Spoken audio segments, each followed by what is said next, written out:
What's up, guys? So Peaches is not here today. You get a standalone Chris video. This will be quick. Promise it won't be very long, maybe 10 minutes tops. About 4 months ago, I wrote a call to action for men. And for those of you who are in Patreon and Discord, you may remember this because I read it on one of our Patreon lives a while back. I want to say we had less than 100 people on our Patreon at that time. But I told Peaches that I was going to sit down and record this video, and she's like, you absolutely should record that video. And I was like, it's not going to be a whole lot of time. Why would I actually spend the time doing that?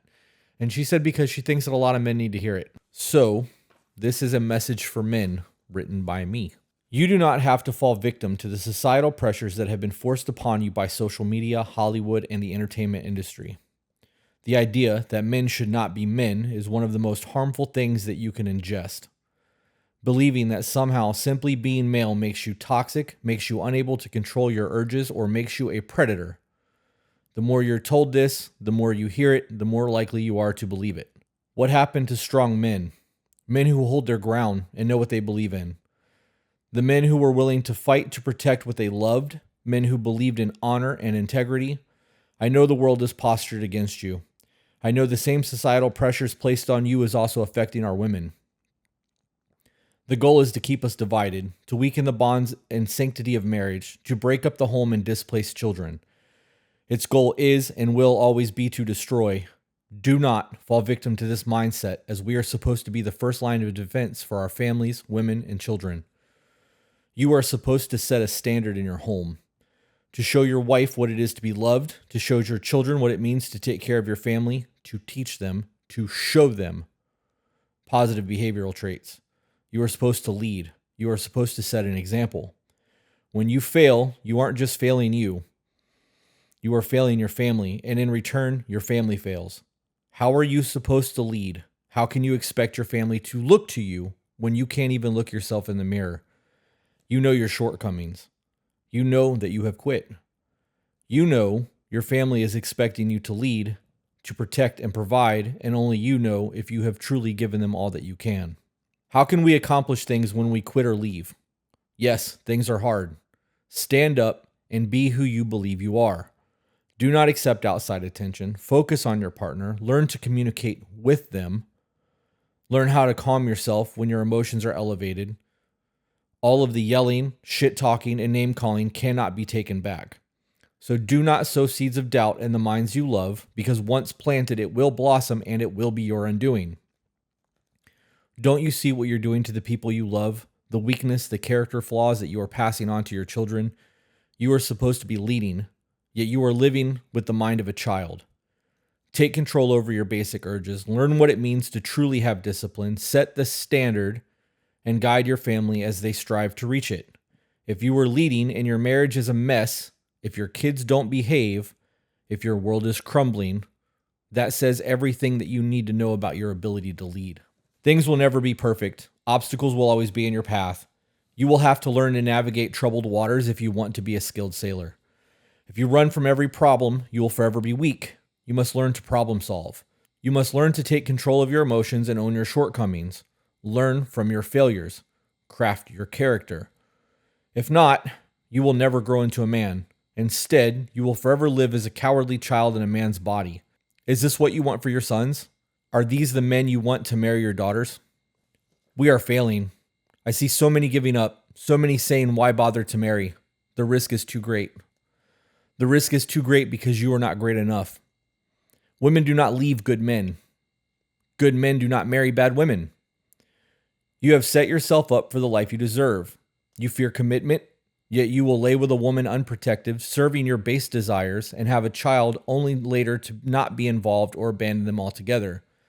You have no foundation and allow a night of fun to ruin or destroy lives. I'm honestly not sure what's worse, having no leader in the home or having one who is there and not present. Giving up on a young life that you helped create because it's easier than doing the work to be a better man and start working to fix your family. Is the quality of your character fitting for the man your daughters will love? Because what you are showing your sons is that this is okay. We have to be better. We have to constantly work on ourselves and never stop growing. You cannot simply do your best. If you are a parent, man or woman, your best is not enough. That is an excuse, a thing that is said to us at night to make us sleep better, knowing that we could have done more and we have accepted our failures. When it comes to your relationship, remember to hear your woman's nagging. Take it in. Are you sick of hearing it? Because if she's repeatedly nagging, you have obviously not heard what she's actually saying, nor have you corrected the problems. Do not allow this to push you to an easier life. Where's the growth in that? Are you afraid of hard work? Are you afraid of change? Are you not capable of being the man that she believed you were when she said, I do? Are you living up to your vows? When was the last time you simply listened to understand instead of waiting for your turn to speak, to defend yourself at length or fly off the handle? How have the decisions that you have made until right now served you? Are you happy? Is she? Are you simply surviving in your marriage, or are you thriving?